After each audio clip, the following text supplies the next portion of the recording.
नमस्कार मित्रों, स्वागत है आपका मेरे YouTube चैनल पे। बहुत दिनों बाद देख रहा हूँ मुझे जी। तो आज मैं आपको एक ऐसी चीज़ के बारे में बताने वाला हूँ जो शायद आज भी आपको YouTube पर किसी ने नहीं बताई होगी। Digital currency.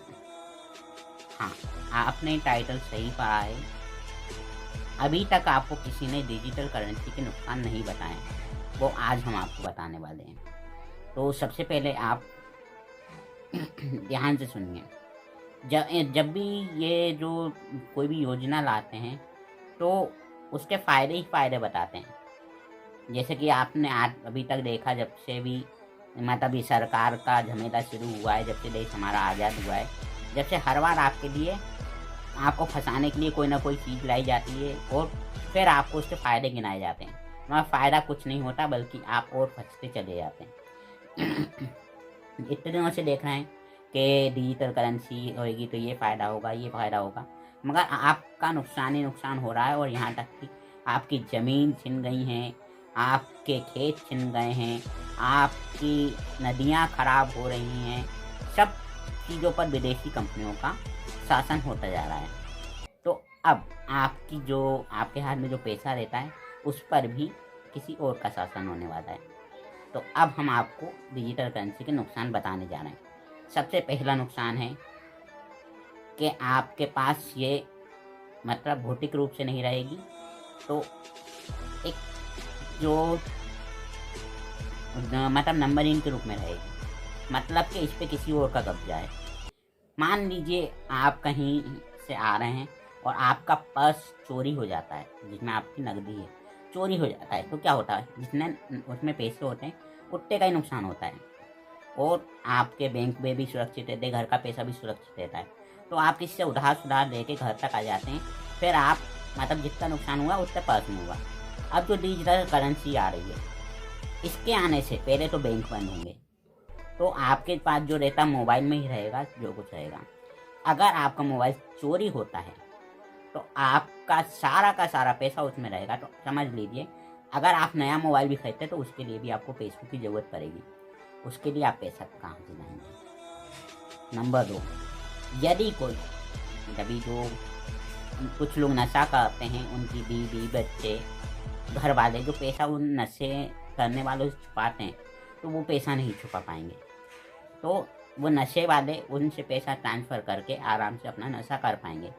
उधर से भी कंगाली आने वाली। नंबर तीसरा, जो इंसान बुजुर्ग हैं, जिनको पढ़ना लिखना नहीं आता है, वो जब उनको कोई सामान खरीदना होगा तो वह दुकानदार को दे देंगे अपना मोबाइल या जो भी है कि तुम इसमें से पैसे काट दो।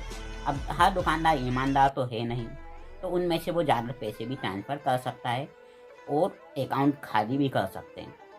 अब मान लीजिए दुकानदार पर विश्वास ना करके कोई आसपास के पढ़े लिखे बच्चे से यदि वो पैसा ट्रांसफ़र करवाएं, तो वह भी थोड़ा पैसा दुकानदार के में और पूरा का पूरा पैसा खुद के खाते में ट्रांसफ़र करने के बाद बोल सकते हैं कि मतलब दादा इसमें तो पैसे नहीं हैं, अम्मा इसमें तो पैसे नहीं हैं।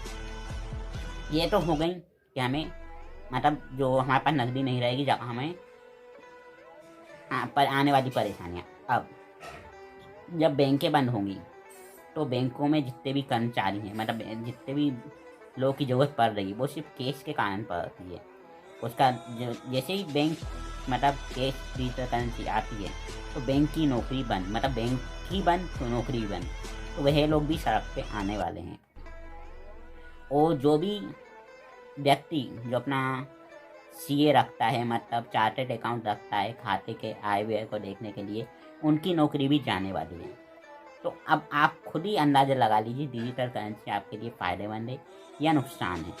वो जो नुकसान है आप अपने दिमाग से भी सोच सकते हैं कि आप किस गुलामी में जाने वाले। हाँ, एक और नुकसान बताना चाहूँगा, मतलब आपकी जो पैसे हैं उस पर पूरी तरह से सरकार का कब्जा होने वाला है। तो आप यदि किसी प्रकार का कोई बात आपको पसंद नहीं आती सरकार की, आप उसके विरोध में खड़े होते हैं, तो सरकार पल भर में आपको कंगाल कर सकती है। तो बस यही कहना चाहता था। अब आगे आपकी मर्जी। और यदि आपको इस डिजिटल करेंसी से बचना है तो आपको हमारे जो पूर्वजवादी व्यवस्था है उसमें वापस आना होगा। आपको उत्पादन करना सीखना होगा। जीवन के लिए जो ज़रूरी चीज़ें होती हैं, जैसे भोजन का उत्पादन करना, कपड़े का उत्पादन करना, मिट्टी के बर्तनों का उत्पादन करना, तेल का उत्पादन करना, दूध का उत्पादन करना, घर बनाना। ये 3-4 चीज़ें आपको अच्छे से सीखनी होंगी, और कपड़ा बनाना।